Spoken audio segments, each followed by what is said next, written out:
तो hello everyone, स्वागत है आपका हमारे पॉडकास्ट पे, जहां पे हम बात करेंगे इंडिया और इंडिया से रिलेटेड ऐसे कंट्रीज की जहां पे इंडिया के इंटरेस्ट है और आगे बढ़ते रहेंगे। स्वागत है ललन रॉय का, जो इंडिया और उसके आसपास के नेबरिंग कंट्रीज पे रिसर्च कर रहे हैं। वेलकम ललन। Thank you. तो आज हम किस कंट्री से स्टार्ट करेंगे ललन? आज तो हम लोग और आर्मी पे टॉपिक पे इम्पोर्टेंट डिस्कशन करना है। ठीक है। पाकिस्तान हमारी जो सबसे इम्पोर्टेंट कंट्री है, जितनी भी प्रॉब्लम है इंडिया में उसमें 80% तो पाकिस्तान का ही कंट्रीब्यूशन है। हाँ, बेशक ये बात तो आपकी सही है, क्योंकि पाकिस्तान एक ऐसा कंट्री है जो ना कि टेररिज्म को बढ़ावा देता है, बल्कि यहां तक कि आजकल में फिर न्यूज आई है कि ये फिर भीख मांगते हुए कटोरा लेके पहुंच गया है। भिखारी है तो भिखारी को तो जाना ही होगा कटोरा मांग के। और एक बात और मजेदार बात यह है कि इनकी मीडिया इनसे ज्यादा गिरी हुई है। इनकी मीडिया में हाल फिलहाल में ही एक एंकर है जो शायद मैट्रिक पास भी नहीं है, वो बता रही है कि उनकी इकोनॉमी 1 ट्रिलियन टच कर चुकी है पाकिस्तान। 400 मिलियन 400 बिलियन और इनफॉर्मल इकोनॉमी लेके। मैं इस पॉडकास्ट से जनता से और उन मोहतरमा से भी ये भी पूछना चाहता हूं कि जो अनफॉर्मल या इनफॉर्मल जो उनके एसेट्स हैं, जो उनके पास इनकम आ रही है, जो पाकिस्तानी शो नहीं कर रहे हैं, वो क्या अफीम बेचने से आ रही है, ड्रग बेचने से आ रही है, हथियार बेचने से आ रही है, या चाइना को कुछ और बेचने से आ रही है? अपनी बेटियां बेचने से आ रही है। ये सोचने वाली बात है, क्योंकि बात जो ललन ने बोली है कहीं ना कहीं आपको थोड़ा विवादास्पद लगेगी, लेकिन एक फैक्ट है, Chinese are coming to Pakistan and marrying their women. So अब ये पैसे लेके ही कर रहे हैं। अब काफी सारी वीडियोस हैं इंटरनेट पे जहां पे ये फैक्चुअल बात है। फैक्चुअल ही है। तो आज हाल फिलहाल में हमने ऑपरेशन सिंदूर देखा, इंडिया का रिटेलिएशन देखा पाकिस्तान के खिलाफ। क्या लगता है आपको ऑपरेशन सिंदूर के बारे में? ऑपरेशन सिंदूर पाकिस्तान की जीत है ना। बिल्कुल। हाँ, आप देख रहे हैं सेलिब्रेशन हो रही है, फील्ड मार्शल बन गए जनरल आर्मी के बाद। इंडिया को तो तबाह कर दिया। इंडिया को तबाह कर दिया, दबोच दिया इंडिया को। और आप देख ही रहे हैं वहां के क्रिकेटर्स साइड अफरीदी रैली निकाल रहे हैं सेलिब्रेशन में। उस वीडियो में मैंने एक चीज नजर, शहबाज शरीफ हमारे इंडिया के छक्के उड़ा दिए। तो वो ऐसे छक्के उड़ाए इनके शाहीनों ने कि इनको अपने टैंक पे और एयरफील्ड पे जाने के लिए रनवे नहीं नसीब। आपको मैं एक बात बताता हूँ कि अगर इंडिया और पाकिस्तान को जो मैचेस होती है, अगर उसे लाइव टेलीकास्ट नहीं किया जाए ना, तो पाकिस्तान सोचेंगे ना कि हमारी टीम जीत गई। बात तो एकदम फतेह की बोली, जैसे ये कारगिल 71 या उससे पहले की वॉर हुई हो, इस सब में जीते हैं, क्योंकि इनके मीडिया जो इनका एजुकेशन सिस्टम है, इनको मुझे लगता है एक बबल से बाहर निकलने ही नहीं देता है। आर्मी की कंट्रोल है, वहां की जो पब्लिक है उसको जो ट्रूथ है, सच्चाई से दूर रखने के लिए और उनको ख्याली पुलाव में जीने के लिए कि we are the best. ISI, inter service intelligence, इतनी अच्छी इंटेलिजेंस एजेंसी है कि वो तो ISI तो इंडिया सॉरी बोल रहा हूँ, वो तो वर्ल्ड की बेस्ट इंटेलिजेंस एजेंसी है। Pakistani army number 1, Pakistani air force number 1 air force है। आपको पता है एक पाकिस्तानी एयर पायलट है, एयरफोर्स पायलट, उसकी एक वीडियो वायरल हुई कि 1 मिनट में उन्होंने 70 प्लेन को उड़ा दिया, इंडियन प्लेन को उड़ा दिया। 1 मिनट में? 1 मिनट में तो इन्होंने शूट डाउन किया है। 1 मिनट में। ये तो गिनीज वर्ल्ड बुक रिकॉर्ड में आना बनता है, नंबर वन मिलिट्री को, नंबर 1। तो इसी क्रम में आगे बढ़ते हुए बात करते हैं अल्लाह, आर्मी और अमेरिका के रोल की। तो अल्लाह के रोल से ये आता है कि ये एक रिलीजियस टर्म जरूर हो सकता है, लेकिन जो पाकिस्तान की जो आवाम है उनको कैसे गुमराह किया जा रहा है, कैसे मस्जिदों में उनके साथ जो एजुकेशनल जो अपब्रिंगिंग है उसके साथ खिलवाड़ हो रहा है, एक बबल क्रिएट किया जा रहा है, जिसके लिए बहुत सारे मस्जिदें मदरसे फेमस है। लाल मस्जिद सुना होगा आपने, लाल मस्जिद। हाँ। और इसके साथ ही साथ हमने ये भी देखा कि कैसे आर्मी स्कूल पाकिस्तान में जो टेररिस्ट अटैक हुआ उसमें कितने मासूमों की जान गई। मासूमों की जान गई है। जिसने अटैक किया है उससे छोड़ दिया गया है, जिसने मासूमों को मारा है उससे छोड़ दिया गया, वही है। तो ये जो पूरा प्रोसेस है कि पहले बच्चों को मदरसे पे लेके आओ, मदरसे में रेडिकलाइज करो, उनका ब्रेन वॉश करो, और फिर कैसे, जैसे कि हमने अभी इनके मिनिस्टर और मिलिट्री जनरल को सुना था कि कैसे मदरसे में जो पढ़ रहे बच्चे हैं, सेकंड लाइन ऑफ डिफेंस है पाकिस्तान के। आप इस बात को ऐसे समझ सकते हैं जैसे इंडियन प्राइम मिनिस्टर बोले कि जो कॉलेज में स्टूडेंट्स पढ़ रहे हैं, कॉलेज में भी छोड़िए, जो स्कूल में बच्चे पढ़ रहे हैं वो हमारे सेकंड लाइन ऑफ डिफेंस है। लेकिन इंडिया की फैक्चुअल अगर बात की जाए तो पहले BSF, फिर आर्मी, फिर reserve forces, reserve police, then police, ये एक नॉर्मल लाइन ऑफ डिफेंस हम बोल सकते हैं। इसमें अलग अलग military zones, air force, military, paramilitary involve हो सकते हैं। लेकिन ये एक जो सेंटेंस बोला गया है, एक जो कमेंट किया गया है कि मदरसे में जो बच्चे पढ़ रहे हैं, वो इनके उसके लिए आप क्या कहना वो चाहेंगे? फैक्चुअली करेक्ट ही बोला गया है, लेकिन जो मदरसे में पढ़ रहे हैं बच्चे लोग, वो आगे चल के क्या बन रहा है? वो टेररिस्ट ही बनेगा ना, आतंकवादी ही बनेगा ना। हाँ, वो सॉफ्टवेयर डेवलपर तो फिलहाल नहीं बन पाएगा। तो वो जिहादी एंट्रेंस एग्जामिनेशन ही है वो। तो ये जेई का नया फुल फॉर्म निकला है। मैंने एक नाइजीरियन से सीखा है। जिहादी एंट्रेंस। वही है। तो अब ये डिफर करता है दोस्तों, आप कमेंट में जरूर बताना कि जेई एडवांस निकालना है इनको कि जेई मेंस पहले निकालना है। तो जेई एडवांस में शायद नारे तकबीर बोल के शायद ये बॉम्ब ब्लास्ट भी कर दे, और मेंस शायद इनका पहलगाम और जो पुलवामा में हुआ वैसे अटैक हो सकता है। आप देख सकते हैं, इतनी गिरी हुई कंट्री है ये कि बलूचिस्तान में एक ऑपरेशन करना है इन्हें, तो कोई तो बेस चाहिए ना, किस बेस पे मैं अटैक करूं, वहां को जो बलोच लोग हैं उसे मारूं। तो उसने आज 2 दिन पहले आप देखेंगे न्यूज में आएगी है कि 4 बच्चे को कत्ल कर दिया गया है। वो ऐसे बताया गया कि जो बीएलए है वो अटैक किया है, और इंडिया इसमें इन्वॉल्व है। और इसमें मजेदार बात, पाकिस्तान ऐसा कंट्री है ना, ऐसा कंट्री है पाकिस्तान जो अपने ही लोगों पे एयर स्ट्राइक करती है। हाँ, जब केपीएस जो हुआ था, आर्मी पब्लिक स्कूल पे जब हुआ था अटैक, तो उसके बाद टेररिस्ट को मारने के लिए जो अपने ही लोगों पे जर्बे अर्ज नाम का एक ऑपरेशन चालू किया गया था, तो अपने ही लोगों पे एयर स्ट्राइक किया है खैबर पख्तूनख्वा वाले रीजन में, जो फाटा वाले रीजन। इससे गिरी हुई सोच और काम क्या हो सकता है दोस्तों की खुद के बच्चों पे हमला। और डीजीआईएसपीआर जो है वो कल उन्होंने प्रेस कॉन्फ्रेंस में बोला ही है कि मे बी ये ऑप्शन अभी टेबल पे है कि जर्बे अर्ज जैसा सेम ऑपरेशन बलूचिस्तान पे भी शुरू किया जाएगा। हाँ, अब बात ये भी है कि अब इनका जो पूरा कंसंट्रेशन है वो इंडिया से हट चुका है। अब ये अपने वेस्टर्न फ्रंट और बलूचिस्तान वाले जो फ्रंट है, जहां पे अभी हमने हाल फिलहाल में सुना कि बलूचिस्तान ने अपने बलोच रीजन पे पूरा कैप्चर करते जा रहे हैं और काफी हद तक कैप्चर कर चुके हैं। और जैसा आपने बोला कि जैसे कि आर्मी स्कूल पे जो अटैक, टेररिस्ट अटैक हुआ था, और अभी जो हाल फिलहाल में जो अटैक हुआ है, इसमें इंपॉर्टेंट और बहुत इंटरेस्टिंग बात यह है दोस्तों कि जो बोला जा रहा है कि स्कूल के बच्चों पे अटैक हुआ है और इंडिया का हाथ है, बलोचों का हाथ है। इंटरेस्टिंग बात यह है कि जो स्कूल के बच्चे हैं, उनके जो स्कूल बैग्स हैं, उसको कुछ नहीं हुआ है, गाड़ी जल गई है, सारे बच्चे, क्या बोला जाए, इतना सेंसिटिव बात है कि एक भी बच्चा जिंदा नहीं मिला है, ठीक है, लेकिन उनके बैग्स वो कुछ नहीं हुआ है। और हाईलाइट करने की जैसे है कि वहां पे जो एक ऑफिशियल डॉक्यूमेंट है, जो नोटिफिकेशन जारी हुआ था कि 21 मई या 25 मई तक या जून तक सारी स्कूल बंद है। तो फिर जब स्कूल बंद है तो फिर स्कूल बच्चे कहाँ जा रहे हैं पढ़ाई करने के लिए, कौन से स्कूल में जा रहे हैं? ये इसके पीछे बहुत सारे राज हो सकते हैं, कोई कोवर्ट ऑपरेशन हो सकता है, कुछ भी हो सकता है। हम लोग तो यहाँ पे बस अंदाजे लगा सकते हैं कि ये हो सकता है, वो हो सकता है। सच्चाई क्या है या तो एजेंसीज को पता है या तो सरकार को पता है। चलिए अब जेई के बारे में, जिहादी एंट्रेंस एग्जाम को हम आगे चलते हैं। अब आते हैं आर्मी पे। हमने हाल फिलहाल में देखा कि इनके डीजीएसपीआर, भले वो आर्मी के हों, नेवी के हों या एयरफोर्स के हों, ऐसे ऐसे सेंटर ऑफ ग्रेविटी की बातें कर रहे थे कि एक हाल फिलहाल में मैं आपको बताता हूं कि क्या हो रहा था कि मैं अपने एक कजन को फिजिक्स पढ़ा रहा था, तो मैंने इतनी बार वो सुन लिया सेंटर ऑफ ग्रेविटी की, मैं उसको मास पढ़ा रहा था, ठीक है। अब मास में मैं उसको बता रहा था कि एक चीज कैसे स्टेबल रहती है, एक कोई भी पर्टिकुलर थिंग हो या तो उस पर एक सेंटर ऑफ मास होता है।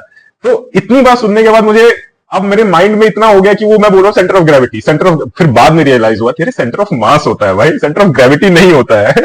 तो जब इतने बड़े जनरल्स जो उन लोग कैप्टन के पास है ना, जो हमारे जनरल के पास इतने पैसे नहीं होते हैं ना, प्रॉपर्टी नहीं बना पाते, वो कैप्टन के पास है। बताइए।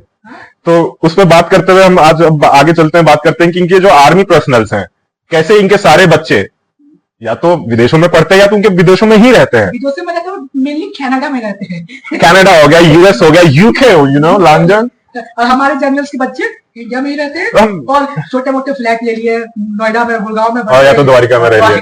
और उनके जनरल्स प्लॉट डीडीए की कुछ क्या नाम है, जो डीडीए जैसे दिल्ली के डीएचए, तो इन सबके प्रॉपर्टीज इतनी है। पाकिस्तानी आर्मी अगर इतनी बड़ी आर्मी है और उन्होंने इंडिया को हरा किया है वार में, जैसे वहां के मीडिया प्रोजेक्ट कर रहे हैं, तो ऐसी क्या वजह हो गई है जो GHQ है रावलपिंडी से उसे इस्लामाबाद में शिफ्ट करने के लिए?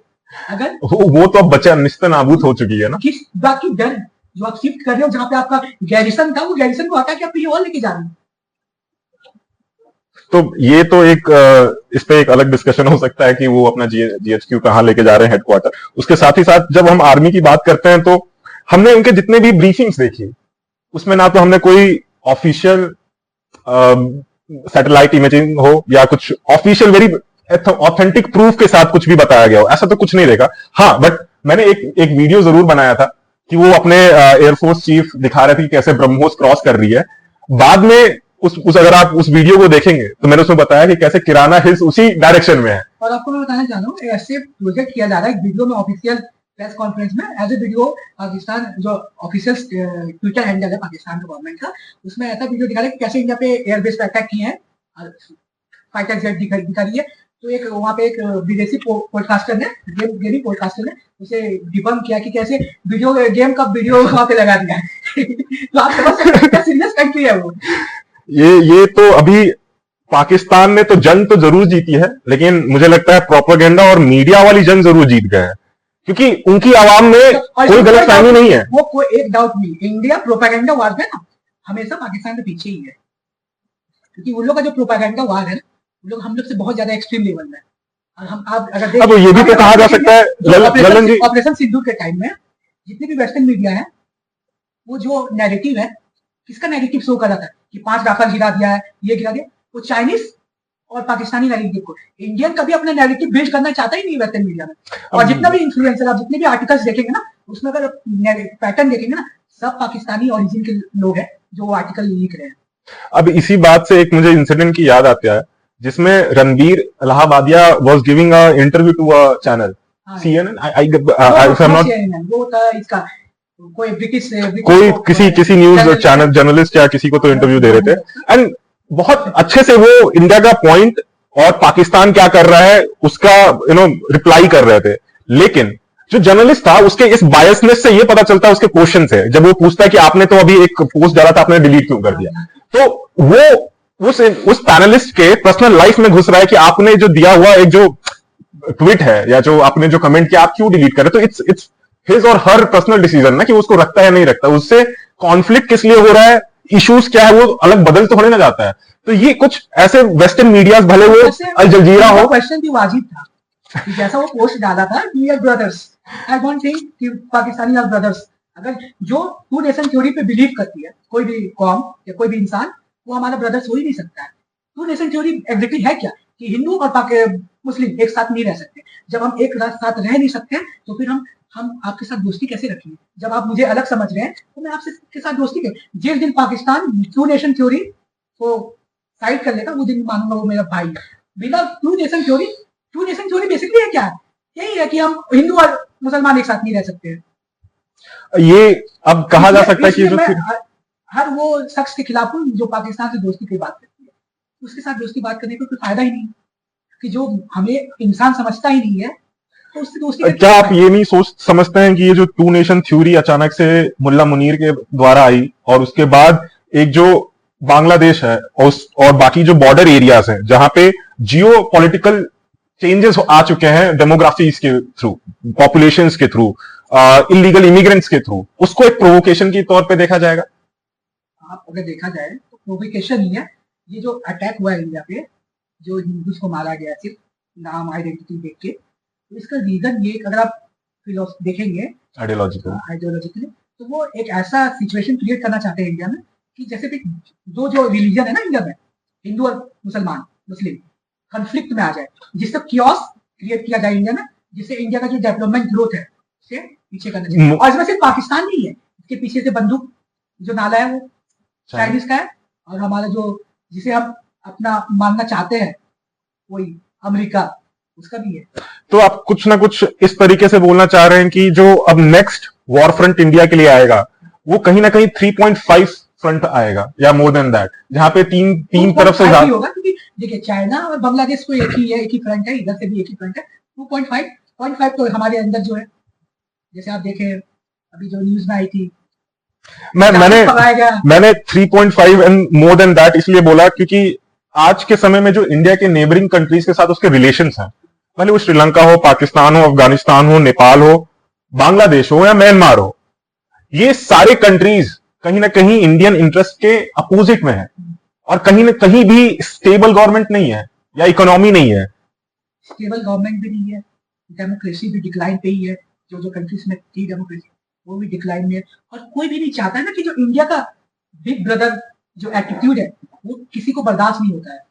और ये भी, और जो भी हमारे नेबरिंग कंट्रीज है इंडिया के नेबरिंग में, वो जो पाकिस्तान से अपना सॉरी जो चाइना के साथ रिलेशन बना रही है वो एक लिवरेज की तरह ट्रीट कर रहा है कि इंडिया अगर पाकिस्तान चाइना के साथ संबंध बनाएंगे, रिलेशन बनाएंगे, इससे इंडिया से हम ना और थोड़ा सा क्या बोलते हैं उसको, क्या बोलेंगे कि और एक्सट्रैक्ट कर सकते हैं बेनिफिट्स, ये डर दिखा के कि अगर तुम नहीं दोगे तो हम इसके चले जाएंगे चाइनीज। और आपके पास हमारे तो इतनी अभी डेवलप भी नहीं है, हमारे पास इतने पैसे भी नहीं है कि हम चाइना को काउंटर कर सके चेक बुक डिप्लोमेसी में, क्योंकि इसके पास चेक है, कभी भी फाड़ के दे देता है, पे नहीं कर पाएगा सर, ऐसे चलेगा जैसे हम कोटा पोर्ट में हुआ, जैसे बाकी के अफ्रीकन कंट्रीज में हो रही है। तो उसे काउंटर करने के लिए अगर हम सोचेंगे पैसे से हम काउंटर कर लें तो वो पॉसिबल नहीं है, हमें डिप्लोमेसी के थ्रू ही काउंटर करना पड़ेगा, क्योंकि हम उतनी भी डेवलप नहीं है कि हम चाइना को काउंटर कर सकें। तो हमें काउंटर करना होगा डिप्लोमेसी, और हमारी जितनी हो सकती है, हम लोग का जितना है कि हम लोग कितना हेल्प कर सकते हैं। जैसे हमने श्रीलंका को हेल्प किया था उसके क्राइसिस में, वैसे हमें देखना होगा। और इंडिया को ये भी करना होगा, नैरेटिव हर एक कंट्री में ना अपना नैरेटिव, जैसे प्रोपेगेंडा किया जाता है, नैरेटिव बिल्ड करना होगा अपने लिए। अगर आप आज बांग्लादेश में देखें, अगर आप सोचे कि यूनिस हट जाए, मोहम्मद यूनिस अगर वहां से सत्ता से हट जाए, तो अगर सत्ता से हट जाएगा तो फिर कौन आएगा सत्ता में? वो बीएनपी आएगा ना, वो भी तो इस्लामिस्ट है। जमात इस्लामी बांग्लादेश आएगी, वो भी तो एंटी इंडिया है। अवामी लीग का तो अभी कोई भी वहाँ पे श्योर शॉट नहीं है कि वो आ नहीं सकता, क्योंकि उसे बैन कर दिया गया पॉलिटिकली। और बांग्लादेश में एंटी इंडिया सेंटीमेंट बहुत ज्यादा है, इवन मैं बोल सकता हूँ तो पाकिस्तान से ज्यादा है एंटी इंडिया सेंटीमेंट बांग्लादेश में। कहीं ना कहीं आईएसआई का रोल है इसमें, आईएसआई का रोल है। फिर वहाँ का जो जमात इस्लामी है और जो बीएनपी है, बेसिकली वो है ना, उन लोग का जो इंक्लाइनेशन है ना वो पाकिस्तान के 71 के समय से ही वो लोग जमात इस्लामी हमेशा 1971 जो वार हुआ था उसके अगेंस्ट ही था कि पाकिस्तान से वो लोग दूरी नहीं चाहता है। तो वो आप देख सकते हैं कि इंडिया और बांग्लादेश में जो रिलेशन है, बॉर्डर कॉन्फ्लिक्ट है, जो माइग्रेशन का इशू है, उसके चलते भी एंटी इंडिया आप देख ही रहे हैं कि पेप्सी, मैकडोनल्ड्स एंड ये सब का जो आउटलेट है बांग्लादेश में, उसको तोड़ा जा रहा है, लूटा जा रहा है। नुकसान किसका हो रहा है? पेप्सी का थोड़ी हो रहा है, उसने तो पैसा पे कर दिया ना, जो वहां पे दुकान चला रहा है या आउटलेट चला रहा है, तो बांग्लादेशी है ना, उसने तो पैसा दे दिया फ्रेंचाइजी लेने के लिए, पे कर दिया, सारा सामान ले लिया। अब तो नुकसान किसको पहुंचा दिया? अपने इंसान को ना, अपने ही लोगों को ना। चलिए हम आगे बढ़ेंगे। और यही जो डिजीज पाकिस्तान में, पेप्सी को तोड़ना या ये सब तोड़ना, जो जूइश यहूदी जो प्रोडक्ट्स है उसको तोड़ना, वही सेम इंडिया में भी आ रही है। जैसे अभी हम देख रहे हैं कि जो हैदराबाद है ना, एक हैदराबाद बेकरी है, कुछ कर रहे हैं। हाँ। कराची बेकरी हाँ, कराची बेकरी वो हैदराबाद में कितना उसको तोड़ा गया। अरे वो हैदराबाद का कराची बेकरी नाम है तो क्या वो एक हिंदू का द्वारा बनाया गया? कराची नाम रह गया तो मैं क्या वो पाकिस्तानी हो गया? तो तोड़ा गया। जैसे अभी मैसूर पाक जो मिठाई है उसका नाम चेंज किया जा रहा है कि हट ना हो जाए इंडियंस। तो इंडिया में अगर हम देखा जाए तो इंडिया में भी लोग है ना तो एक्सट्रीम हो रहे हैं। ये सिर्फ एक कम्युनिटी की बात नहीं हो रही है, ये सबके लिए है। अगर हम ओवरऑल देखें तो एक तरफ क्रिश्चियन मिशनरी जो अभी आजकल, हम not trying to offend anyone, जो हालेलुया वाले जो शोज हो रहे हैं या जो पंजाब में कन्वर्जन हो रहे हैं, या मुस्लिम अभी पीलीभीत जो है उत्तर प्रदेश में, वहाँ पे 4 या 5 न्यूज में कुछ दिन का 1-2 या 2 दिन का 4000 सिख को कन्वर्ट किया गया है। मैं पता नहीं, मैं बहुत हॉरिफाइड हूं इस न्यूज से कि ये जो कन्वर्जन पाकिस्तान या किसी भी अलग अलग ऑर्गेनाइजेशंस द्वारा हो रहा है वो इतना एक्सट्रीम हो चुका है और इस हद तक हो चुका है कि जो कम्युनिटी पिछले कुछ 100 सालों से, more than 100 of years, 500-700 years से अपने रिलीजन और अपने अस्तित्व को बचाने के लिए लड़ रहे हैं, यहां तक कि लड़े नहीं है, अपने आप को निछावर कर दिया है, वो कम्युनिटी आज के टाइम पे कन्वर्ट हो रही है। तो ये सिर्फ इंडियंस को नहीं, इंडियन गवर्नमेंट को सोचना चाहिए कि अगर सिख कन्वर्ट हो रहा है आज के टाइम पे, तो बाकी के ट्राइबल जो इंडियन ट्राइबल्स हैं वो तो होंगे ही होंगे। Sikhs were the first line of defense for India since 100 of years. Bharat के एक रक्षक थे जिन्होंने अपने, भाई एक से एक गुरु हैं उनके में, जो जिनका जितनी बातें बोलो, जितना व्याख्या करो कम है। अपना चमड़ा मतलब स्किन निकाल देना, अपने बच्चों को अपने सामने मरते देखना, लेकिन फिर भी इस्लाम ना कबूलना, वो इस्लाम नहीं कबूल कर पाए। लेकिन आज के सिख क्रिश्चियनिटी जरूर कबूल कर चुके हैं। वो इसके रीजन है डॉलर है, जो विदेशी से फंडिंग आ रही है, और जो हमारे पन्नू जैसे टट्टू कनाडा और ऑस्ट्रेलिया से और अमेरिका से अपना पॉलिसी चला रहे हैं। जैसे पन्नू ने बोला था कि इंडियन आर्मी में जितने भी सिख है, सिख रेजिमेंट हो गया, सिखलाई हो गया, ये लोग इंडिया के खिलाफ है। अगर आप पाकिस्तान युद्ध करोगे तो ये क्या है, प्रोपेगेंडा ही है ना, कि हिस्ट्री आप क्रिएट कर देना कि सिख इंडिया के खिलाफ है, अभी अगर युद्ध होगा तो सिख इंडिया के खिलाफ हो जाएगा, आप तुम्हारा साथ देगा। ये मैं तो मानता हूं एक सिस्टमैटिक ब्रेकडाउन है सिख कम्युनिटी का। ये अभी का बहुत रीसेंट डेवलपमेंट नहीं हुआ, इस पर हम बात करेंगे तो और बहुत सारे एस्पेक्ट्स हैं। ड्रग है, वेपन है, सॉन्ग्स हैं, एक पूरा पिक्चराइजेशन किया गया है। 1984 में जो उनके साथ हुआ, उनका जो ट्रू जस्टिस है वो अभी तक मिला नहीं है। उसका एक कारण ये भी है कि 1984 मैं बताना चाहता हूँ अपने दर्शकों को, ये हम अभी ब्लू स्टार ऑपरेशन के बारे में बात रेफरेंस दे रहे हैं। इंदिरा गांधी का जो एसिनेशन के बाद जो हुआ था, वो भी उसका भी जस्टिस नहीं हुआ है। तो बहुत सारे रीजन है। और अभी जो जस्टिस नहीं हुआ, मैं मानता हूं कि एक प्रधानमंत्री हम खो चुके हैं हमारा देश, और इससे ज्यादा जस्टिस क्या हो सकता है। मैं मानता हूं कि जो दंगे हुए, जो राइट्स हुए, उसमें अनेकों लोगों की जान गई, वो जस्टिफाई नहीं हो सकता है। लेकिन एक जो प्रोपेगेंडा दूसरे मुल्क, दूसरे ऑर्गेनाइजेशंस द्वारा फैलाया जा रहा है, उस पे देशवासियों को थोड़ा जागरूक होकर सोचने की जरूरत है, उस पर लॉजिकल होकर सोचने की जरूरत है। और जो सिख लॉबी है ना, एंटी इंडियन सिख लॉबी, जो कनाडा में, ऑस्ट्रेलिया में, यूके में, अमेरिका में, इनका लॉबी है ना, बहुत ज्यादा स्ट्रॉन्ग है। आप अगर देखा जाए तो कनाडा में सिख का पॉपुलेशन और हिंदू का पॉपुलेशन जो है वो सिख पॉपुलेशन से ज्यादा है। फिर भी जो वहाँ का सिख है, जो सिख रिप्रेजेंटेटिव है पार्लियामेंट में, कैनेडियन पार्लियामेंट में, हिंदू जो रिप्रेजेंटेटिव है उससे ज्यादा है। आपको आश्चर्य होगा कि मेरे ख्याल से एक ही या दो हिंदू कैंडिडेट इस बार जो इलेक्शन हुआ। वैसे मैं अपने दर्शकों को बताना चाहता हूँ, कनाडा अब कनेडियंस का नहीं है।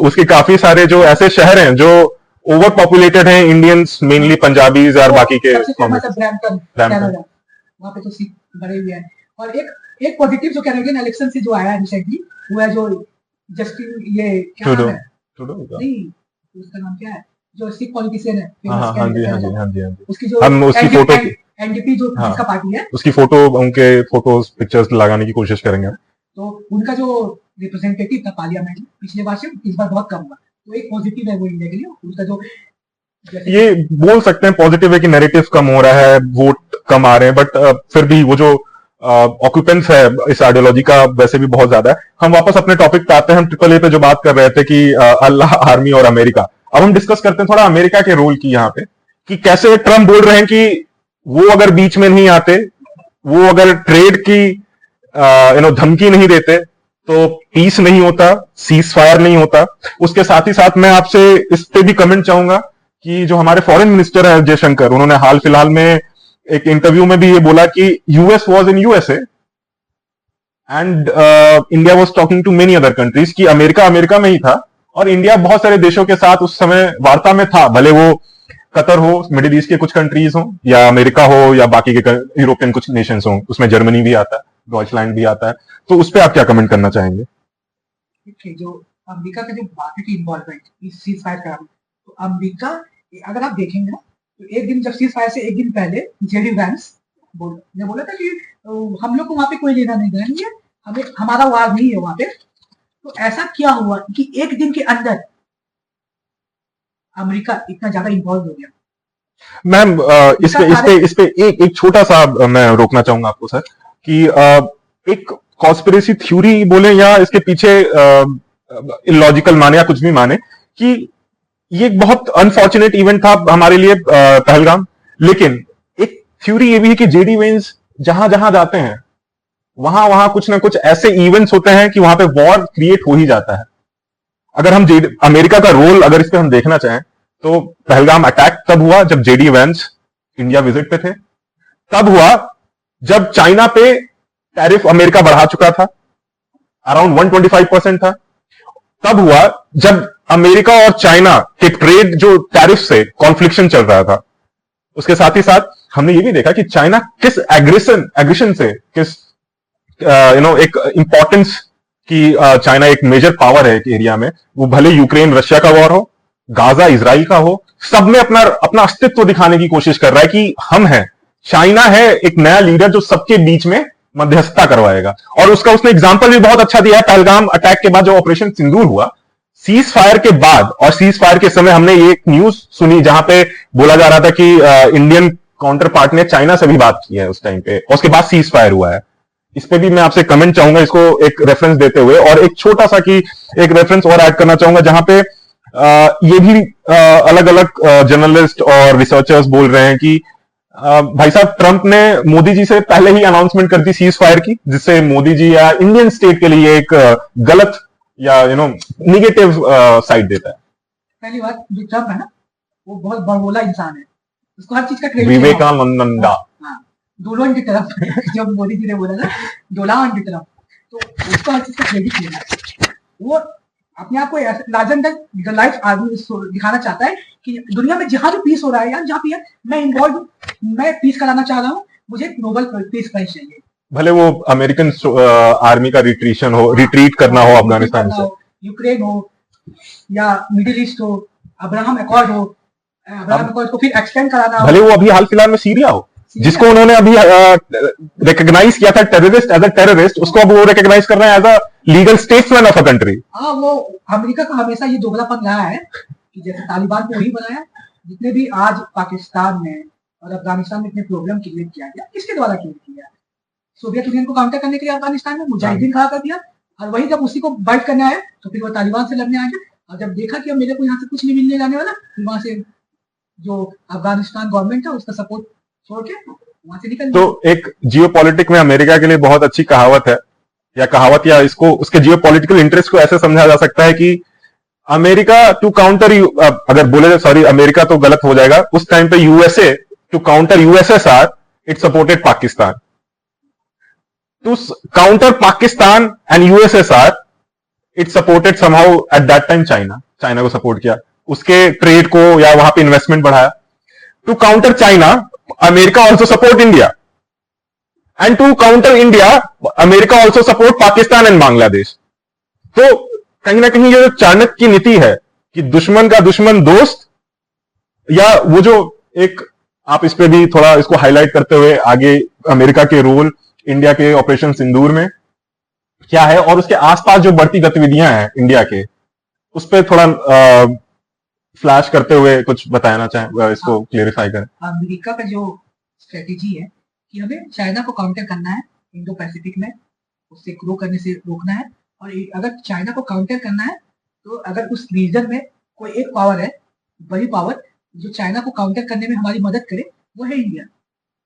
तो इंडिया का सपोर्ट लेना चाहता है चाइना को काउंटर करने के लिए, और पाकिस्तान और बांग्लादेश जो हमारे नेबरिंग कंट्री है, वो ये भी नहीं चाहता कि इंडिया ऐसा ग्रो कर जाए जिससे जो आज हम चाइनीज प्रॉब्लम क्रिएट कर लिए है वो इंडिया एक प्रॉब्लम ना बन जाए। इसलिए इंडिया को उससे एक रीजनल पावर ना बन जाए, और हमारे उसे एक ही जगह सीमित करने के लिए वो हमें काउंटर करती है चाइना से, नेपाल से, बांग्लादेश से, श्रीलंका से। तो हमेशा से उसका यही है, चाइना को कुछ नहीं लेना देना है, तो अमेरिका को कुछ लेना देना नहीं दुनिया से, उसको अपना इंटरेस्ट लेना देना है।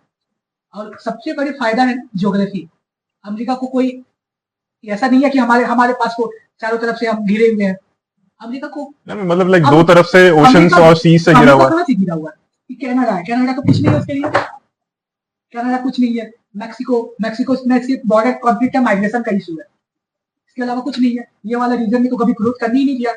यूएसएसआर हमेशा इधर आना चाहा, रसिया इधर इन्फ्लुएंस, चाइना इधर इन्फ्लुएंस क्रिएट करना चाह रहा साउथ अमेरिका में, फिर भी वो हमेशा चेक एंड बैलेंस करके रखा है कि इधर कभी ना आए। आपको पता होगा क्यूबन मिसाइल क्राइसिस, इतना फेमस ऐसा टेंशन है कि न्यूक्लियर वार हो जाएगा, तो उसको काउंटर किया। फिर यही है इसका ये जो बॉर्डर है ना, हाँ, मतलब कि एक तरीके से देखा जाए तो जो अमेरिका है या जो यूएसए है, दो तरफ से तो वाटर बॉडीज से घिरा हुआ है, तो it gives a natural barrier कि अगर उसके दुश्मन उसके पास भी आएंगे या किसी भी तरफ से आएंगे तो उसको पता चल जाएगा। और इसी को देखते हुए अमेरिका के जो रूल्स हैं या जो उसके काउंटर करने के तरीके हैं कि किसी का दोस्त, किसी का दुश्मन, दुश्मन का दुश्मन दोस्त, तो वो काउंटर करते हुए चलता है। वो अपने इंटरेस्ट, अमेरिकन इंटरेस्ट, जो डोनाल्ड ट्रंप बोलते हैं कि let's make America great again, को पूरा दर्शाता है कहीं ना कहीं। और अगर आप देखेंगे जैसे कि ईरान ईरान हमारे लिए बहुत स्ट्रेटेजिकली इंपॉर्टेंट कंट्री है, क्योंकि अगर हमें यहाँ जाना है सेंट्रल एशिया, उसके बाद रसिया या यूरोप, हाँ, तो हमारे पास यहाँ चाबहार पोर्ट है, ग्वादर पोर्ट ये है सीपैक के लिए, तो इसे काउंटर करने के लिए इंडिया को इससे चाहिए। अगर, और आप जानते ही है ईरान में सैंक्शन है, तो ईरान में सैंक्शन होने के कारण अमेरिका का प्रेशर है कि तुम ईरान के साथ ट्रेड नहीं कर सकते हो, तो ईरान के साथ जब ट्रेड नहीं कर सकते हो तो हम ईरान का चाबहार पोर्ट कैसे डेवलप करेंगे? हमारे लिए तो यही डिलेमा है ना।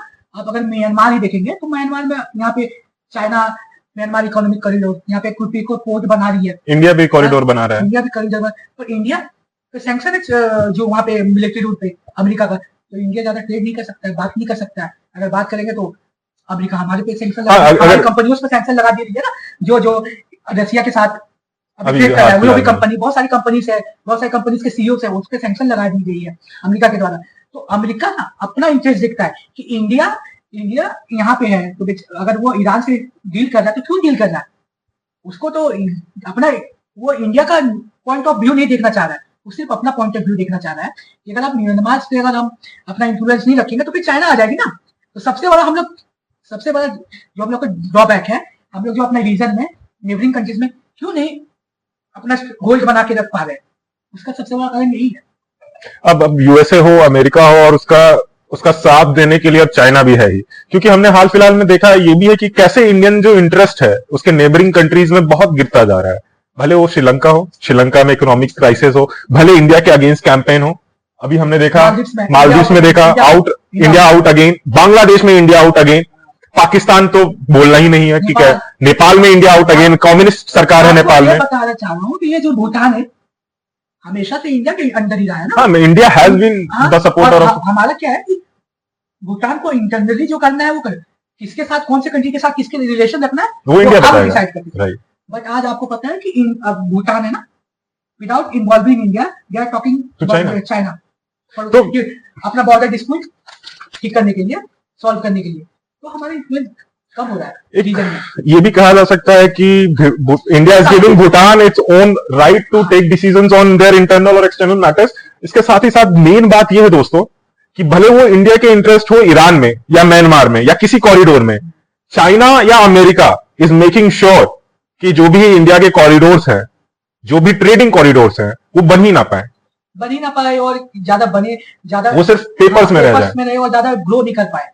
जैसे अगर चाइना को देखें तो चाइना का ट्रेड रूट क्या है? एक ये है सी के थ्रू, मलक्का स्ट्रेट के थ्रू, साउथ चाइना सी होते हुए मलक्का स्ट्रेट से लेके यहाँ पे रेड सी और यहाँ पे इंग्लिश चैनल होता है, और ये हो गया सीपैक, जो सिल्क रूट हो गया, जैसे सीपैक हो गया, जो भी बीआरआई इनिशिएटिव चाबहार पोर्ट से कनेक्ट कर रहा है लैंड रूट के थ्रू, यहाँ पे कुर्ती पोर्ट से म्यांमार के थ्रू कनेक्ट कर रहा है। तो चाइना तो अपना बेनिफिट देख रहा है कि अगर मलक्का कभी चोक हो जाए तो जो एनर्जी सप्लाई हो वो हमें कंटिन्यूसली मिले, तो वो उसको यहाँ पे मिल रही है, पाकिस्तान के थ्रू इफेक्ट बना रहा है, म्यांमार के थ्रू। और यहाँ पे आप अगर देखेंगे बांग्लादेश में चिटगोंग पोर्ट के बगल में एक डीप सी पोर्ट कंस्ट्रक्ट कर रहा है। डीप सी पोर्ट किस लिए, एक्सेस क्यों बांग्लादेश दे रहा है डीप सी पोर्ट का? डीप सी पोर्ट तो कब यूज किया जाता है? सबमरीन ये सब, या अब इसके साथ मैं दर्शकों को ये भी बताना चाहता हूं, अगर ये चिटागोंग पोर्ट के पास जो डीप सी पोर्ट बनाने की बात हो रही है, अगर चाइनीज काउंटर पार्ट बना हुआ है, अगर वो उसको टेक ओवर करते हैं या उस पर वर्क करते हैं, तो वो हमारे इंडिया के जो ये बांग्लादेश बे ऑफ बंगाल के पास में जो हमारा सबमरीन बेस बन रहा है उसके बहुत करीब होगा। और ये इंडिया को बे ऑफ बंगाल में काउंटर करने के लिए चाइना का बहुत बड़ा कैंपेन है, ठीक है, क्योंकि जो भी मेजर ट्रेड है वो इसी रूट से हो रहा है, यहीं से जा रहा है, मलक्का स्टेट से ही होके जा रहा है। जो रूट है ये इंडियन ओशन के थ्रू होता है, तो इंडियन ओशन का मेन मालिक कौन है? देखा जाए तो इंडिया है। तो अगर इंडिया को काउंटर नहीं करेगा इस रीजन में तो फिर इंडिया का इन्फ्लुएंस तो और ग्रो करेगा। इसलिए इंडिया का इन्फ्लुएंस कम करने के लिए ये स्ट्रिंग ऑफ पर्ल्स आप जानते ही होंगे, यहाँ पे म्यांमार में पोर्ट है, बांग्लादेश में, पाकिस्तान में है, श्रीलंका में, सीचेल्स में बना रही है, जो आप मॉरिशस में, मालदीव्स में अपना थ्रू होल्ड बना रहा है वो इंडिया को काउंटर करने के लिए। तो इंडिया को काउंटर करने के लिए ये सारी खेल हो रही है, और अमेरिका हमारा साथ ना देते हुए अपना इंटरेस्ट का साथ दे रहा है। वो अपना चाइना को काउंटर करना है उसको, इसलिए कॉर्ड बना रही है। बट इंडिया का जो पॉइंट ऑफ व्यू है कि हमें ईरान के साथ क्यों रिलेशन बना के रखना चाहिए या म्यांमार के, वो पॉइंट ऑफ व्यू अमेरिका नहीं लेता है। अमेरिका क्या है कि ये ईरान डेमोक्रेटिक नहीं है, म्यांमार डेमोक्रेटिक नहीं है, म्यांमार डेमोक्रेसी नहीं है, डेमोक्रेसी नहीं है, तो तुम ट्रेड नहीं कर सकते हो, बैरियर लगा दी गई है। तो पाकिस्तान कौन सा डेमोक्रेसी है जो तुम पाकिस्तान के साथ दोस्ती बनाए रखे हो? नहीं, तो वहां पे नाम की डेमोक्रेसी है, भले वहां के जर्नल उसको रूल करते हो। कि पाकिस्तान का मिलिट्री का एक क्रिप्टो कंपनी है, वो ट्रम्प का जो फैमिली क्रिप्टो कंपनी है ना, उसने 400 मिलियन का इन्वेस्टमेंट किया है। मैं आपको फोटो दिखा रहा हूँ उसका, आज ही मैं देखा उसका जो, देखिए। तो दोस्तों, हम अमेरिका को एक वैसा दोस्त मान सकते हैं जो दो मुंहा सांप होता है, जो आपको आगे से भी काटेगा और पीछे से भी काटेगा। ये वैसी बात हो गई कि अमेरिका की दोस्ती दुश्मनी से भी ज्यादा बुरी है। देखिए, ओके, देखिए, ये हम इसको कोशिश करेंगे कि उस पर अटैच करें। तो और जैसे कि कतर कौन सा डेमोक्रेसी है, ये सऊदीया कौन सा डेमोक्रेसी है, आपको एक पता होना चाहिए। ये कतर 21 कंट्री है, पर इसका जो वर्ल्ड अफेयर्स में इंपॉर्टेंस है, रेलेवेंस है, ये बहुत ज्यादा ग्रो हो रही है।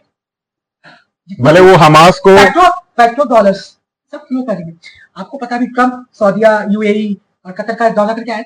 हाँ, अभी कतर ने अभी ट्रम्प को एयरफोर्स 1 के लिए कतर ने एक बोइंग का जहाज दिया है शायद। अब ये देखना ही है कि उसमें इंटीरियर कितना सोने का है। वही जितने में ट्रम्प, ऐसा बोला जा रहा है कि एक सेकंड में लूंगा, ट्रम्प ऐसे दिखाना चाह रहे हैं कि वो अमेरिकन एयरफोर्स 1 को वो जहाज मिला है, और कोई भी सरकार, कोई भी देश अमेरिकन एयरफोर्स 1 को एयरक्राफ्ट गिफ्ट कर सकती है।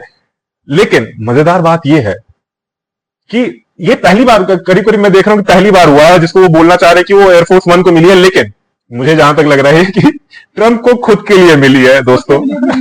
सऊदीया ने, कतर ने, यूएई ने, सारे ने इन्वेस्टमेंट किया अमेरिका में, वो खुश होकर चला गया। मोर देन 500 ट्रिलियन का इन्वेस्टमेंट किया है ये मिडिल ईस्ट कंट्रीज में। कतर छोटी सी कंट्री है, कितनी पॉपुलेशन होगी, 2-4 मिलियन, 5 मिलियन, मतलब बहुत ज्यादा बोल दिया, 5 मिलियन से भी कम है। कतर का इतना रेलेवेंस क्या है? इसका एक चैनल है अल जजीरा। हाँ बिल्कुल, जो अपने मीडिया प्रोपेगेंडास के थ्रू, अल जजीरा एक ऐसा न्यूज चैनल है जो आप अगर इंडिया के क्रिटिक्स या क्रिटिसिज्म, या इंडिया कितना गरीब है, पॉलिटिकली कितना डिप्रेस स्टेट है, यहाँ पे कितनी ज्यादा नेगेटिविटी, अगर आपको जानना है तो अल जजीरा जरूर देखें। और अल जजीरा की अकॉर्डिंग कि इंडियन एक फीमेल पायलट वो पाकिस्तान ने कैप्चर कर लिया, और वही पाकिस्तान में जनरल्स ने, जो डीआईजी का स्पोक्स पर्सन है, उसने बोला नहीं, नो पायलट इज कैप्चर, इसे नेवर कैप्चर। तो मतलब ये कितना बड़ा फ्रॉड है अल जजीरा। ये सिर्फ अल जजीरा की बात नहीं है, वेस्टर्न मीडिया जो है वो सिर्फ इंडिया को, ये सब इंडिया के अगेंस्ट है। सिर्फ इंडिया के नहीं, ये हिंदुइज्म के भी अगेंस्ट है। ये जितने भी प्रोपेगेंडा चलता है हिंदुइज्म के अगेंस्ट, ये सब वेस्टर्न कंट्रीज में चलता है, और इंडियन पॉपुलेशन को कभी नहीं पता चलता है कि हिंदुइज्म के अगेंस्ट क्या क्या प्रोपेगेशन चल रहा है, प्रोपेगेंडा चल रहा है। चाहूंगा ये जितने भी कंट्रीज है मिडिल ईस्ट में, तो अभी आ गया, कतर हो गया, ये लोग का जो इन्फ्लुएंस यूरोप में भी देखा जाए तो बहुत ज्यादा हो गया है ये लोग। जैसे कि कतर बहुत सारा इन्वेस्टमेंट किया फुटबॉल लीग में, तो अगर आप देखते हैं फुटबॉल लीग में होता है, कतर का पीएसजी है, पेरिस सेंट जर्मन, और आपका यूएई का ये है मैनचेस्टर सिटी। तो ये सब जब इन्वेस्टमेंट करती है ना फुटबॉल में, तो एक सॉफ्ट पावर प्रोजेक्ट होता है। ऑब्वियसली अब इस बात से समझा जा सकता है कि world's most famous and popular footballer is playing in Saudia, is playing for Saudia. Comment में जरूर बताना दोस्तों कि वो फुटबॉलर का नाम क्या है। तो वो अब, और इंडिया को ये, जैसे हमारे पास भी बिलियनियर है ना, हमारे पास भी कम बिलियनियर नहीं है। वो पहले हमें सोचना पड़ता है ना कि वो देश की क्या संपत्ति बेच के बिलियनियर बने हैं राहुल गांधी के हिसाब से। तो वही ना, तो उन्हें भी तो हमें अपने बिलियनियर जो है, तो आप देख रहे हैं कि सॉफ्ट पावर क्रिएट करना, तो सॉफ्ट पावर आपको भी तो क्रिएट करना। अभी तो मैनचेस्टर यूनाइटेड खरीद सकते हैं, अभी तो इन्वेस्टमेंट कर सकते हैं फुटबॉल लीग्स में। पहले हम आईपीएल से बाहर निकलेंगे दोस्तों, क्रिकेट के बाहर की दुनिया देखेंगे। हर चीज में आपको इन्वेस्टमेंट करने होगा, आपको बनाना। और इंडिया का सबसे बड़ा कमजोरी क्या है कि हमारा कोई पर्सपेक्टिव दुनिया को दिखाने के लिए हमारे पास कोई मीडिया नहीं है। पर्सपेक्टिव दिखाने के लिए मैं एक बात बोलना चाहूंगा कि कुछ दिन पहले कुछ मीडिया पर्सनल थे, जैसे पालकी हो गए, पालकी, हाँ। तो she has been a great orator and anchor और मीडिया पर्सनल, जो इंडिया के पर्सपेक्टिव बहुत फॉर्मली और बहुत स्ट्रांगली दिखाती है।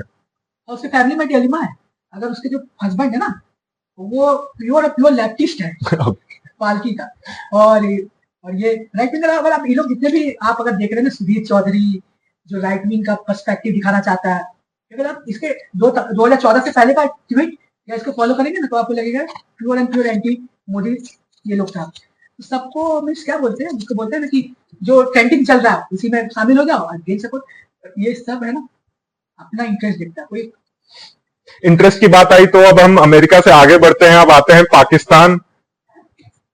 पाकिस्तान के बेटे और भारत के दूसरे नाजायज बच्चे बांग्लादेश के बारे में, जो आजकल एक नाजायज सोच के साथ आगे बढ़ रहा है कि वो ग्रेटर बांग्लादेश बनाएगा।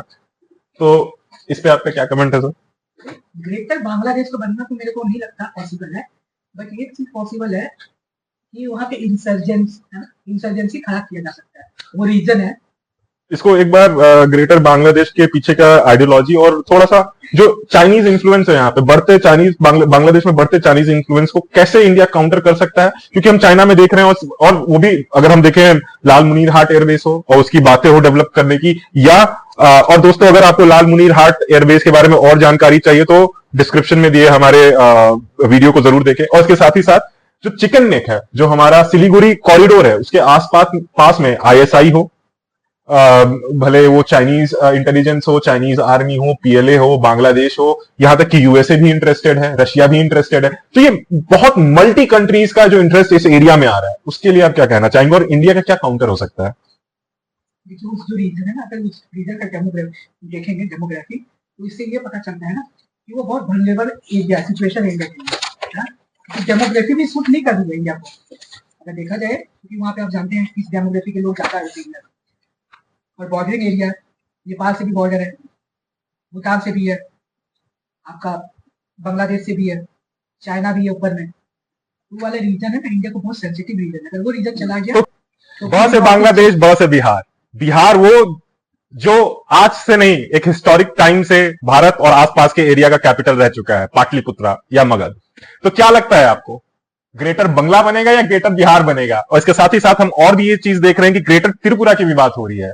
तो इस रीजन को बात करते हुए हम एक्सपर्ट की अपनी राय जानना चाहेंगे, जो हमारा जो सेवन सिस्टर्स हैं। और दोस्तों एक छोटा सा रेफरेंस भी दूंगा सेवन सिस्टर्स के लिए कि कैसे आप सेवन सिस्टर्स को और उसके स्टेट्स को इजीली याद कर सकते हैं। पहले हम जानेंगे एक्सपर्ट्स की राय। बांग्लादेश, ग्रेटर बांग्लादेश का जो ख्वाब है हमारे जमाते इस्लामी के लोगों के बांग्लादेश में, उनके ख्वाब कभी पूरे नहीं होंगे, क्योंकि बिहारियों से उनका पाला नहीं पड़ा। एक बार पाला पड़ा था बिहारियों से 71 में, क्योंकि जितने भी बिहारी मुसलमान पार्टीशन के टाइम बांग्लादेश में शिफ्ट हो गए थे बिहार से, हाँ जी, हाँ, उन्होंने जो तबाही मचाई थी बांग्लादेश में, वो तबाही आज बांग्लादेशी लोगों को अभी भी पता है। लेकिन एक छोटा सा मैं आपको रोकना चाहूंगा, लेकिन ये जो जनरेशनल गैप आया है, जो ये एक बिहार के जो अपना जो नेटिव जो एक रूट्स होता है उसको भूल गया है जनरेशन, तो क्या आपको लगता है जो नया जनरेशन, जो कट्टर जनरेशन आया है बांग्लादेश में या उसके आसपास, हम जब बात करते हैं मुर्शिदाबाद हो गया, मालदा हो गया, जो बंगाल का रीजन है, तो कहीं ना कहीं ये जो इलीगल इमिग्रेंट्स और जो कट्टर बहुत बहुत एक्सट्रीमिस्ट जो सोच आ रही है, इसको इंडिया काउंटर कर पा रहा है? मेरे को तो नहीं लगता काउंटर कर पा रहा है, क्योंकि उस एरिया में जो डेमोग्राफिक चेंज हुई है ना बहुत ज्यादा हुई है, और जो इनफ्लो है माइग्रेशन का, इलीगल इमिग्रेंट्स का, वो बहुत ज्यादा है उस एरिया में। अगर आप हमारे झारखंड में ही देखें ना, जिस एरिया से मैं बिलोंग करता हूँ, संथाल परगना, वहाँ पे है ना जो ट्राइबल वुमेन्स है उससे शादी कर लेता है मुसलमान लोग, और उसे यहाँ बस जाता है, उसको कहते हैं जमाई टोला। अच्छा, ये हाँ जी, हाँ जी, काफी अभी हाल फिलहाल में न्यूज में ये न्यूज थी कि जमाई टोला एक ऐसा होता है कि जहाँ पे इलीगल इमिग्रेंट्स वहां की नेटिव ट्राइबल औरतों से शादी कर लेते हैं और बदले में उनके जमीन और उनकी वेल्थ पे कब्जा कर लेते हैं। तो वो बहुत बड़ा इशू है उस एरिया में। अगर उस एरिया इस इशू को हाईलाइट नहीं किया गया, इसे सॉल्व किया, तो उस एरिया का बहुत ज्यादा डिक्लाइन हो रहा है धीरे धीरे, क्योंकि बहुत ज्यादा वहाँ की जो पॉपुलेशन अगर देखेंगे ना, अगर हम आज ही मैंने ट्विटर पे देखा था कि आज से 18वीं शताब्दी में कि साउथ एशिया में मुसलमान का पॉपुलेशन कितना होगा, 10-15%, आज 30 से 40% हो गया। तो ये डेमोग्राफिकली चेंज हो रहा है ये। तो एक बहुत बड़ी सिचुएशन है उस एरिया में, इलीगल इमिग्रेंट्स। मुर्शिदाबाद हो गया, आपका बिहार में जो पूर्वांचल वाला बिहारी जो ईस्ट पूर्णिया हो गया, ये सब जो एरिया है, सीमांचल वाला जो एरिया कहते हैं बिहार में, बहुत ज्यादा इन्फ्लू है, बहुत ज्यादा। मुर्शिदाबाद, मालदा, ये सब जितने भी स्ट्रेटेजिक लोकेशन है ना इंडिया का, चिकन नेक के करीब, वो जो एरिया अगर देखेंगे तो वहाँ पे डेमोग्राफी बहुत ज्यादा चेंज हो गई है। तो अगर वहाँ पे अगर इंसर्जेंसी खड़ा की जाए ना, तो इंडिया के लिए बहुत बड़ा प्रॉब्लम क्रिएट हो जाएगा आगे चल के। तो इसीलिए चिकन नेक का जो सवाल आ रहा है, वही सवाल है। और सारी जितनी भी इंडिया के अगेंस्ट वाले कंट्री है, उनका फोकस वही रीजन में है, क्योंकि उस रीजन में डिस्टर्बेंस क्रिएट करना है, जिससे अगर डिस्टर्बेंस क्रिएट होगा तो इंडिया के लिए उसे संभाल पाना बहुत मुश्किल है दोस्तों। क्योंकि वहां पे चाइना भी बगल में ही है, ज्यादा दूर नहीं है। और जितनी भी बॉन्डी टॉक्स, चाइना का जो इंस्टांस है, उसका क्या है, कहना क्या है कि देखो, किसी भी कंट्री के साथ कुछ करना है, उसको झुकाना है, या उसका एरिया या उसको टॉप के नेगोशिएशन के लिए लाना है, तो क्या करो, एक इशू क्रिएट कर दो, बाउंड्री सलामी, उसको सलामी स्लाइसिंग कहते हैं, कि जैसे जो मेरा है वो मेरा है, जो तेरा है वो बातचीत के लिए है कि वो मेरा है कि नहीं। हाँ, जो चाइना करता है वही करता है ना, कि अगर आप देखें भूटान के साथ या इंडिया के साथ, कि मैं इसको एक थोड़ा सिंपलर वे में अपने दर्शकों को बताना चाहता हूं। जैसे कि अक्साई चीन जो कब्जा किया हुआ है चाइना ने, वो तो चाइना का है ही, लेकिन वो अरुणाचल जो हमारा है उस पर फिर भी बात करेगा और चाहे डोकलाम हो। हाँ, डोकलाम हो। अगर आप जो फाउंडिंग फादर्स है people's republic of China, Zedong Mao का, उनका कहना था ये तिब्बत है, तिब्बत पाम है हमारे लिए, और इसको जो उंगलियां हैं 5 फिंगर्स, लद्दाख, सिक्किम, नेपाल, अरुणाचल, भूटान, ये 5 फिंगर्स है पाम का। तो अब जो भी चाइना है, चाइना का हमेशा वो रीजन पे हमेशा फोकस है, तो वो हमेशा कभी ना कभी वो डिस्टर्बेंस क्रिएट करेगा ही करेगा। तो हमें अपना हमें भी ये करना होगा कि हमारा जो हमारा एक नेगेटिव है कि हमारे अंदर, हमारे लोगों के अंदर, हमारे जो पॉलिसी मेकर्स है, कि हम बहुत झुक के रहते हैं, हम लोग ज्यादा अपना दबदबा दिखाना नहीं चाहते। दबदबा दिखाना होगा, जरूरी है, अगर नहीं दबदबा दिखाया जाएगा तो फिर हमारा जो भी इंपॉर्टेंस है हमारे नेबर्स में, वो कम होती जाएगी। आज नेपाल, जिसे कहा जाता था कि रोटी बेटी का रिश्ता है नेपाल के साथ, वो रिश्ता में भी तो दरार आ गया। अब जो हमारे 30 से 40 साल पहले नेपाल के साथ रिलेशन था, वो रिलेशन में तो बहुत दरार आ गई है। हाँ, उसके साथ ही नेपाल से हम बात कर रहे हैं, तो दोस्तों नेपाल में भी नेपाल जनता पार्टी अब अस्तित्व में आ चुकी है, जो सपोर्ट कर रही है वहां के पूर्व राज परिवार के सदस्य को, उनके राजा को। अब देखते हैं नेपाल में तख्ता पलट या पॉलिटिकल चेंजेस होते हैं या नहीं। अभी पॉसिबल नहीं है कि अभी भी राजशाही फिर से आ जाए, वापस आ जाए, पॉसिबल नहीं है। नहीं, राजशाही तो नहीं, लेकिन पॉलिटिकली उनकी पार्टी अगर आने वाले इलेक्शंस में बहुमत पाती है, तो ये देखा जा सकता है कि नेपाल में एक पॉलिटिकल और जियोपॉलिटिकल चेंज आ सकता है। इसके साथ ही साथ दोस्तों, अब हम थोड़ा सा नजर डालते हैं अपने 7 सिस्टर्स पे और क्विकली इसको समझने की कोशिश करते हैं। 7 बहनें, अगर मैं इजीली समझाऊं तो AA, MMM एंड TN, इससे हम 7 सिस्टर्स को याद रखा जा सकता है। AA Assam and Arunachal, MMM Manipur, Meghalaya and Mizoram, TNN, T for Tripura and N for Nagaland. तो ये 7 सिस्टर्स हैं। और दोस्तों, यहाँ पे डेमोग्राफी इतनी ज्यादा पहले से इनहैंस होती जा रही है, चेंज होती जा रही है, क्योंकि कोई भी चीजों को, कोई भी मिशन हो या कोई भी डेमोग्राफी चेंज करना हो, बहुत इजीली नहीं होता है, उसमें वक्त लगता है, साल लगते हैं। तो हम जब सिलीगुड़ी कॉरिडोर को क्रॉस करते हैं, fortunately I have been to, मैं कुछ 2-3 7 सिस्टर्स में स्टेट्स में ट्रेवल कर चुका हूं।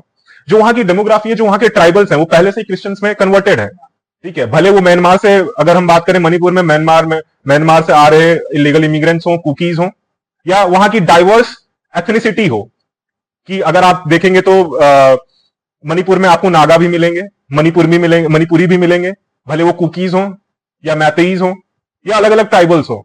तो ये जो एथनिसिटी और उसके साथ आने वाली प्रॉब्लम्स हैं, जो बाहर फॉरेन कंट्रीज से आ रहे हैं, उस पर इंडिया और इंडियन मेनलैंड का कंट्रोल बहुत जरूरी है। क्योंकि डेमोग्राफिकली अगर देखा जाए, रिलीजियसली अगर देखा जाए, तो आपको मेघालय में सिर्फ चर्चेस ही मिलेंगे, नो अदर टेम्पल्स, वहां पे कोई हिंदू है ही नहीं। तो मोस्टली जो नॉर्थ ईस्टर्न इंडिया है, वहां पे जो हिंदूज की जो जो पॉपुलेशन है, वो बहुत सीमित है और बहुत सीमित शहरों में और स्टेट्स में है, त्रिपुरा में थोड़े से है, ट्राइबल्स हैं। अभी हमने हाल फिलहाल में देखा कि कैसे त्रिपुरा के जो ट्राइबल्स हैं वो वापस से महाभारत और रामायण काल के एरो एंड बोव से लड़ रहे हैं। हमारी सरकार, हमारे बीएसएफ के जवान वहां पे तैनात है, फिर भी इलीगल इमिग्रेशन हो रहा है और उनका काउंटर वो तीर और धनुषों से कर रहे हैं, बाण से कर रहे हैं। पहले के जमाने के लोग अच्छे थे, बाण मारते थे। इस पे क्या कहना चाहेंगे आप? अगर उस रीजन का जो ज्योग्राफी है अगर वो देखा जाए तो इलीगल इमिग्रेंट्स को कंट्रोल करना आने से पूरी तरह पॉसिबल ही है। जैसे हम लोग यहाँ पे वेस्टर्न बॉर्डर में फेंसिंग कर दिए, वहाँ पे फेंसिंग करने का कोई लॉजिक ही नहीं, होगा ही नहीं। तो मासी लैंड है, बरसात के समय झील तालाब उलाब आपको दिखेगा, रिवर्स है, खाली रिवर ही बैड है ना बांग्लादेश वाला, हाँ, दाऊदी रिवर हो गया है। तो वहाँ पे फेंसिंग करना, बहुत सारे लोग बोलते हैं कि बीएसएफ सही से काम नहीं कर रही है वहाँ पे, उसमें भी करप्शन है। एक लॉजिक पे देखा है तो वो करप्शन तो है, बीएसएफ में भी करप्शन है। हमारी डिफेंस फोर्सेस, हमने हाईएस्ट प्रायोरिटी है, उनका रिस्पेक्ट है, बट हमारी डिफेंस फोर्सेस में भी बहुत ज्यादा करप्शन है।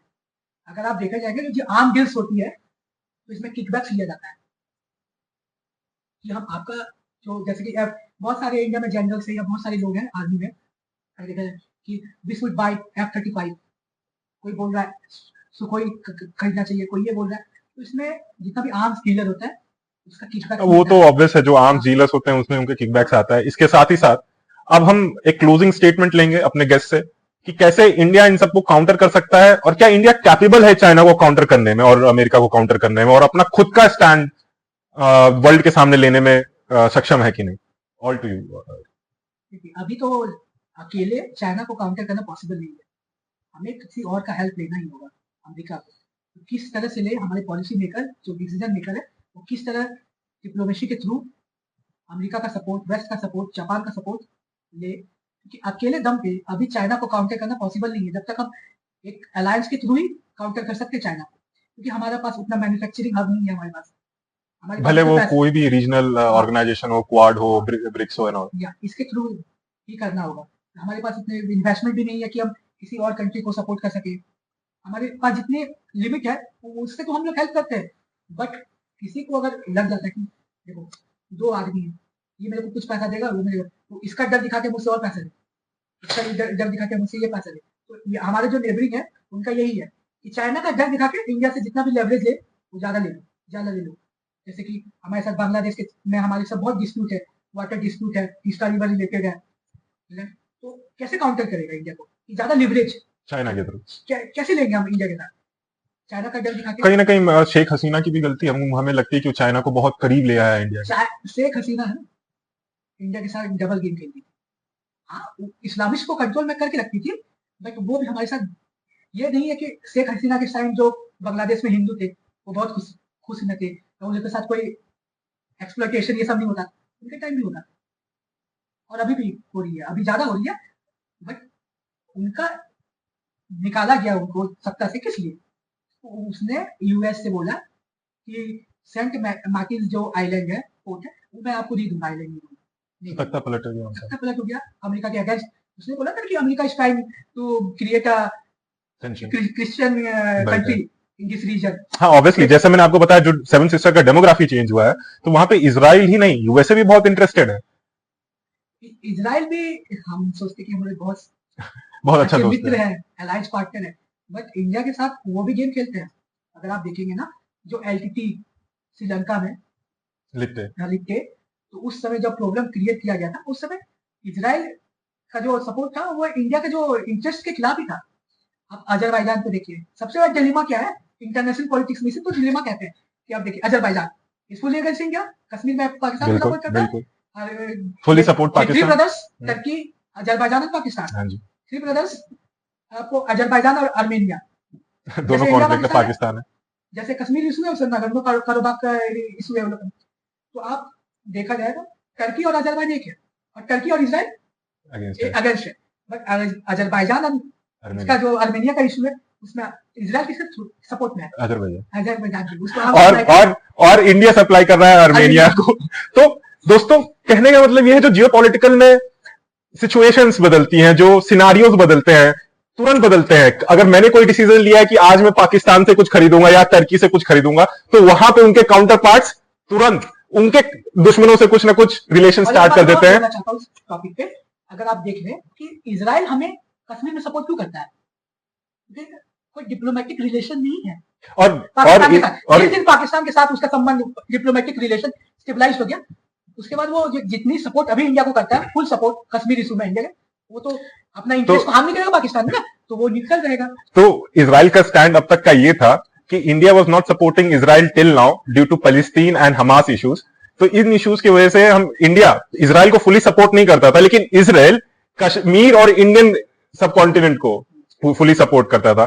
तो दोस्तों, इन सारे टॉक्स और इन सारे डिस्कशंस का एक आधार ये बताना चाहते हैं हम अपने दर्शकों को कि जो जियोपॉलिटिकल में चेंजेस होते हैं, जो डिसीजंस मेकिंग होती है, वो कैसे स्पॉन्टेनियस चेंज होती है और कैसे दुश्मन दोस्त और एक दूसरे के दुश्मन दोस्त बन जाते हैं, और क्या चेंजेस और कहानियां हम आपके साथ लेके आएंगे और इंटरेस्टिंग बातें करेंगे हमारे गेस्ट के साथ।